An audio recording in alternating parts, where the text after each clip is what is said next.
Hello, and welcome to Book 4, Chapter 15 of You Should Be Reading. This week, I'd like to talk to you about The Aeronaut's Windlass by Jim Butcher. Now, I'm a huge Jim Butcher fan. I've read almost all of the Dresden Files. I have read almost all of the Codex Alera. I need to actually go back and reread the Codex Alera because I have forgotten a ton of stuff that happened, and I seriously enjoyed those books. I don't think I've read the last one because by the time the last one came out, I ended up forgetting a lot. Um, the Codex Alera is Jim Butcher's little series that he did that's all, high fantasy. His Dresden Files is very much an urban fantasy, supernatural, set in modern day type thing, and that's been going on. The Aeronaut's Windlass is the first book in the Cinder Spires, and it is a steampunk series that he is doing, and it is fantastic. Now, I love me some steampunk. I've got Sherry Priest's Clockwork Century on there. I've got the, I believe it was Pip Valentine, and there was another author that worked together on the Ministry of Peculiar Occurrences. I've got some of those books up there. I've got Phil and Kaja Folio's Agatha Heterodyne novels. I've got the first two of them on my shelves. And I've got some other steampunk stuff. I am a big fan of steampunk. So when I heard Jim Butcher was doing some, I'm like, I have to pick this up. Now, what is it about? Well, it is about the Spire Albion. Now, it says right here on the back, since time immemorial, the spires have sheltered humanity. Within their halls, the ruling aristocratic houses develop scientific marvels, foster trade alliances, and maintain fleets of airships to keep the peace. So you've got this big spire of people, Spire Albion, where most of the action seems to take place in this book. And you have a Captain Grimm. He runs kind of a merchant privateer ship called the Predator. That's an airship. Him, as well as you've got a young lady by the name, I believe, of Genevieve. I think it's Genevieve. Let me just take a quick peek because it's right here. Gwendolyn, sorry. Gwendolyn Lancaster and her cousin, Benedict. And then you've got a young lady, Miss Tagwin, Bridget Tagwin, of one of the houses that has fallen over the years and isn't as highly regarded. I believe her ancestor was like some awesome super fleet admiral back in the day. But she's just, this rather strong girl because she's used to working for a living and lugging around 80-pound slabs of beef that her and her father grows in their vats. She and Gwendolyn Lancaster and Benedict and Captain Grimm, who's on the front here, and his men, and an etherealist, someone who can manipulate the ether. This mad, crazy etherealist and his particular apprentice end up getting tagged by the ruler of the spire, someone who's a figurehead in name only, to go and look out, to like seek out troublemakers that may have infiltrated some dangerous folk in the spire. And it revolves around all of that.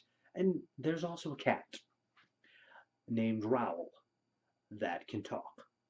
Sort of. What it is that some people, a couple of them, end up being able to speak cat.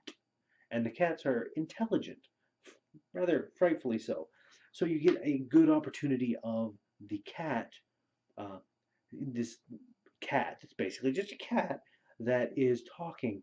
And oh my god, it is the breakout character of this wonderful little series. I fell in love with Raoul. I fell in love with all the cats. They are amazing. You can tell Jim Butcher is a man that owns a cat because of the way he writes the characters. It is fantastic. If you like the Dresden Files and you like Codex Alera, you'll love this. It is more fantastic Jim Butcher fare. Absolutely wonderful dialogue. The man is simply amazing at doing very, very snappy, snarky dialogue. That's all in here. There's a lot of fun, little amusing things, as well as delving into darker territory and dangers and troubles and all kinds of fun things that happen. And it looks like it's a hefty book, but it only took me maybe 5 days, well, about 5 days, a little over, just reading at work to breeze through this.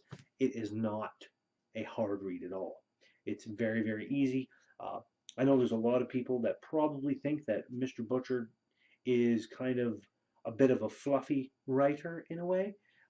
He tends to definitely write similarly with a lot of his characters. They all tend to be very much almost like it's almost like you're watching a movie in a way, watching like an 80s action movie or a sci-fi movie or something like that, where you got that snappy, witty banter that's always happening, and people are like joking and stuff in the face of like monsters and things, and they have good one-liners and stuff like that.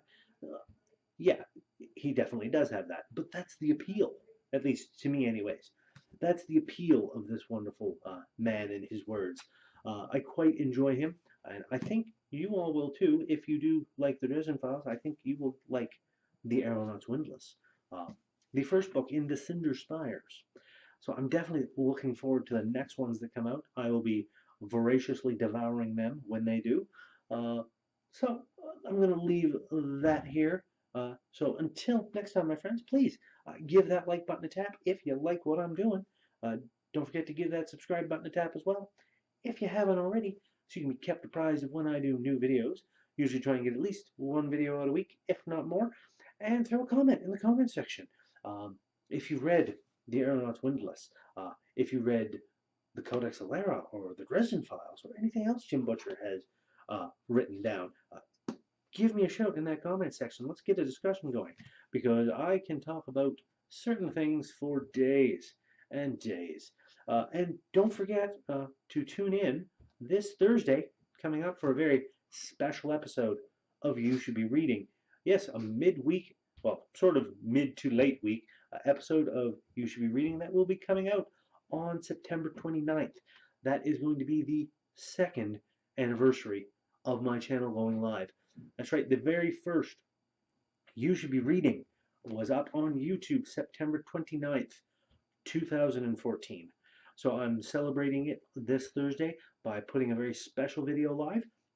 In You Should Be Reading, it will be an interlude in a way. So stay tuned for that, and there will be another episode of You Should Be Reading as usual next Monday. So do all that, and until next time, remember, you should be reading The Aeronaut's Windlass by Jim Butcher, and I'll see you next time.